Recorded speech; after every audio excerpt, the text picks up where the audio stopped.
Assalamualaikum warahmatullahi wabarakatuh. Selamat pagi anak-anak semua. Bagaimana kabarnya hari ini?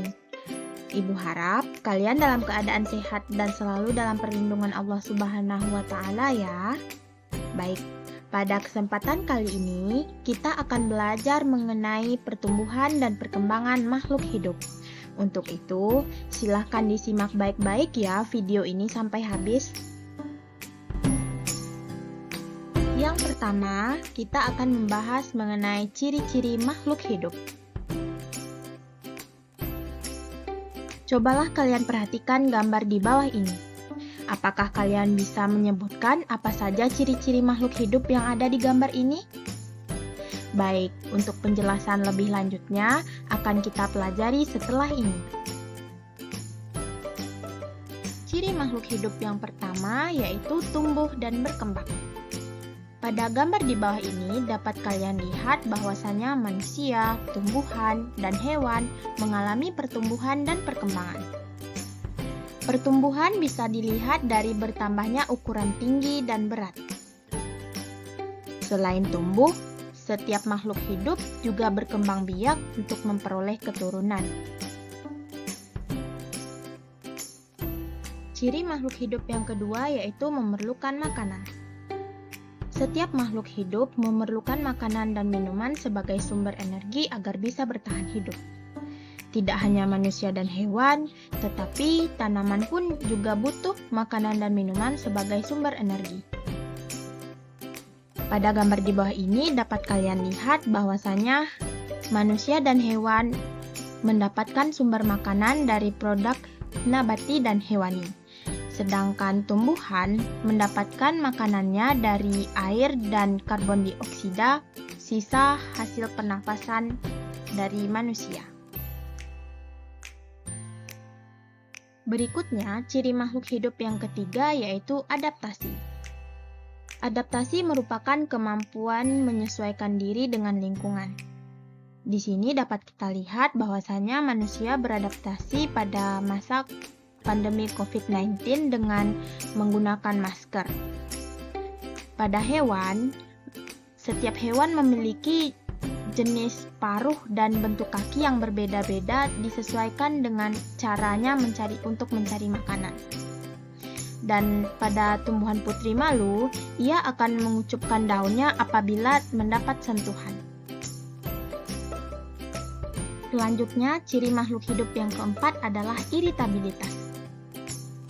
Iritabilitas merupakan sikap makhluk hidup yang peka terhadap rangsangan yang diterima. Dari rangsangan yang diterima, setiap makhluk hidup akan memiliki kemampuan menanggapi yang berbeda-beda. Ada banyak jenis rangsangan yang diterima oleh makhluk hidup, mulai dari cahaya, air, suhu, sentuhan, suara, bau, ataupun makanan. Contohnya pada gambar di bawah ini, yang pertama adalah manusia akan refleks menyipitkan atau menutup matanya pada saat mengenai sinar matahari. Hal itu merupakan bentuk tanggapan dari rangsangan dalam bentuk cahaya. Pada gambar kedua, kaki seribu akan menggulung badannya apabila berada dalam situasi terancam. Dan pada gambar yang ketiga, daun putri malu akan langsung mengucupkan daunnya apabila mendapat rangsangan berupa sentuhan. Berikutnya, ciri-ciri makhluk hidup yang kelima adalah bernafas. Bernafas merupakan kegiatan mengambil oksigen dari udara luar yang masuk melalui mulut atau hidung, lalu mengeluarkan zat sisa berupa gas karbon dioksida dan uap air. Manusia bernafas menggunakan paru-paru. Sedangkan pada hewan, ada beberapa jenis alat pernafasan seperti paru-paru, trakea, insang, pundi-pundi udara, dan lain-lain. Sedangkan tumbuhan bernafas melalui stomata pada daun, lentisel pada batang, dan rambut akar. Berikutnya, ciri makhluk hidup yang keenam adalah bergerak. Setiap makhluk hidup perlu melakukan aktivitas untuk bertahan hidup. Aktivitas ini dilakukan tentunya dengan bergerak. Saat bergerak, sistem gerak yang ada pada tubuh setiap makhluk hidup seperti tulang, sendi, dan otot akan bekerja. Bukan hanya dilakukan oleh hewan ataupun manusia, tapi tumbuhan juga melakukan gerak dengan cara yang berbeda-beda. Selanjutnya, ciri makhluk hidup yang ketujuh adalah mengeluarkan zat sisa. Makhluk hidup juga memiliki ciri berupa selalu mengeluarkan zat sisa atau yang biasa disebut dengan ekskresi. Zat sisa ini berasal dari proses yang terjadi dalam tubuh setiap makhluk hidup. Karena merupakan zat sisa, tentunya tubuh harus mengeluarkannya agar tidak menumpuk dan mengganggu kinerja tubuh. Zat sisa ini bisa dalam berbagai bentuk, seperti zat sisa dari proses oksidasi yang berupa uap air dan gas karbon dioksida yang dilakukan oleh hewan dan manusia. Sedangkan tumbuhan mengeluarkan zat sisa berupa oksigen, karbon dioksida, uap air, dan juga tetesan air dari proses respirasi. Ada juga zat sisa dalam bentuk keringat dan urin yang terjadi pada tubuh manusia ataupun hewan. Berikut disajikan gambar organ yang mengeluarkan zat sisa dari tubuh makhluk hidup. Nah, itu dia tadi penjelasan tentang materi mengenai ciri-ciri makhluk hidup. Sekarang kita masuk ke topik kedua, yaitu cara memelihara keanekaragaman makhluk hidup. Nah, coba kalian perhatikan. Bisakah kalian menyebutkan informasi yang terdapat dalam gambar di bawah ini? Oke, untuk penjelasannya akan dibahas setelah ini. Baik. Upaya untuk memelihara keanekaragaman makhluk hidup yang pertama yaitu dengan cara memilah sampah sebelum dibuang. Kalian bisa membandingkan antara gambar yang di sebelah kiri dan di sebelah kanan. Gambar di sebelah kiri itu dia membuang sampah sembarangan. Nah, jangan lakukan seperti itu. Tetapi, buanglah sampah sesuai dengan tempat sampah yang telah disediakan. Apakah itu sampah organik, sampah anorganik, dan sampah yang tidak bisa diuraikan. Nah, upaya yang kedua untuk memelihara keanekaragaman makhluk hidup yaitu dengan mengurangi penggunaan kantong plastik.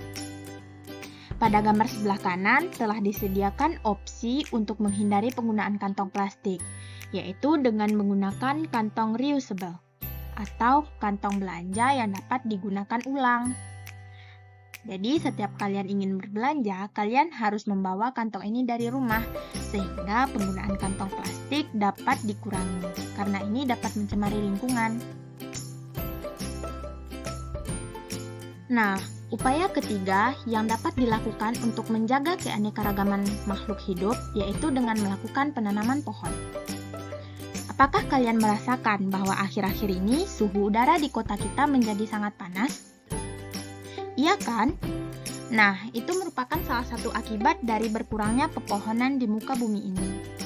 Oleh karena itu, kita harus menjaga pohon yang ada dan melakukan kembali penanaman pohon di daerah-daerah yang sudah gersang. Karena dengan melakukan penanaman pohon, dapat membantu mengurangi polusi udara dan menciptakan lingkungan yang lebih sejuk dan hijau. Selanjutnya, upaya untuk menjaga keanekaragaman makhluk hidup yang keempat adalah dengan mengurangi penggunaan bahan kimia. Mengurangi penggunaan bahan kimia seperti pestisida dan herbisida dapat membantu menjaga keseimbangan ekosistem dan meminimalkan dampak negatif terhadap makhluk hidup di sekitar. Sebagai gantinya, gunakanlah pupuk organik yang terbuat dari kotoran hewan. Nah, upaya terakhir yang dilakukan untuk menjaga keanekaragaman makhluk hidup yaitu dengan membersihkan lingkungan sekitar. Membersihkan lingkungan sekitar seperti halaman rumah, jalan, dan sungai dapat membantu menjaga kebersihan lingkungan hidup dan mencegah terjadinya banjir. Jika kalian lihat gambar di sebelah kiri, itu merupakan upaya yang tidak terpuji karena membuang sampah sembarangan ke sungai.